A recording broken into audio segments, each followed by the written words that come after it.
Bonjour, dans ce cinquième et dernier podcast de la série Donation, je vous parlerai du coût d'une donation.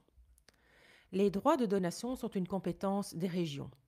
Ayant 3 régions en Belgique, la région compétente sera les régions où le donateur a son domicile fiscal au moment de la donation. Toutefois, si son domicile a été établi dans plus d'une région au cours des 5 années précédant la donation, les droits de donation seront ceux de la région où son domicile a été établi le plus longtemps au cours de la dite période. Les droits de donation varient aussi en fonction du degré de parenté entre le donateur et le donataire. Ils sont en principe uniformes pour les donations mobilières. Un seul taux est appliqué, indépendamment de la valeur du bien donné.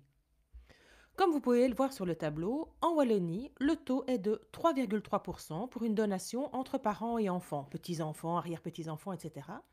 Mais également 3,3% pour une donation entre époux ou cohabitants légaux. Le taux est de 5,5% en région wallonne pour une donation entre toute autre personne. À Bruxelles, le taux est de 3% pour une donation entre parents et enfants et pour une donation entre époux ou cohabitants légaux.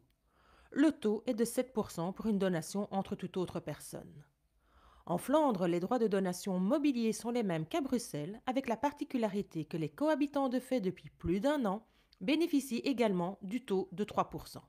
Et si la donation se fait entre un beau-parent et un beau-fils ou une belle-fille? Chaque région a ses propres taux pour les donations en ligne directe entre partenaires et entre autres personnes. Mais qu'entend-on par ligne directe? Est-ce que justement les beaux-enfants y sont assimilés? En Flandre et en Wallonie, les beaux-enfants sont assimilés aux enfants pour l'application du taux de 3 ou 3,3%. Par beaux enfants, on entend les enfants de son conjoint ou les enfants de son cohabitant légal. En Flandre, les enfants du cohabitant de fait, à la condition qu'il y ait une domiciliation commune depuis plus d'1 an, sont aussi assimilés à un enfant. À Bruxelles, par contre, les beaux enfants sont considérés comme des tierces personnes en matière de donation. Les donations mobilières seront ainsi taxées à 7%.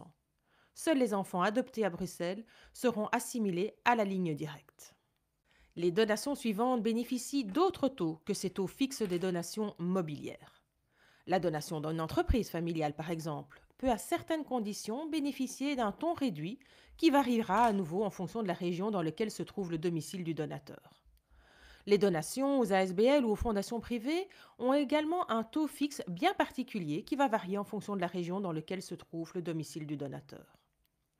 Enfin, les donations mobilières sont les mêmes dans les 3 régions. Comme vous le voyez dans ce tableau, les droits de donation immobiliers sont progressifs, comme les droits de succession, et varient en fonction du lien de parenté. Il y a 2 sortes de taux.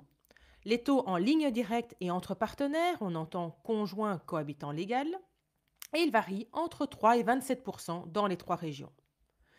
Les taux des donations immobilières entre toute autre personne varient entre 10 et 40% dans les 3 régions. Et enfin, qui doit payer les droits de donation? Le législateur ne s'est pas prononcé. Les droits de donation peuvent être payés tant par le donateur que par le donataire.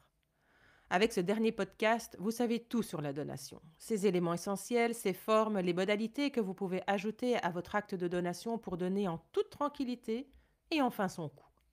Vous désirez plus d'informations? Prenez contact avec votre conseiller financier ou votre private banker ou prenez connaissance de l'ensemble de nos flyers sur nagelmakers.be. À bientôt!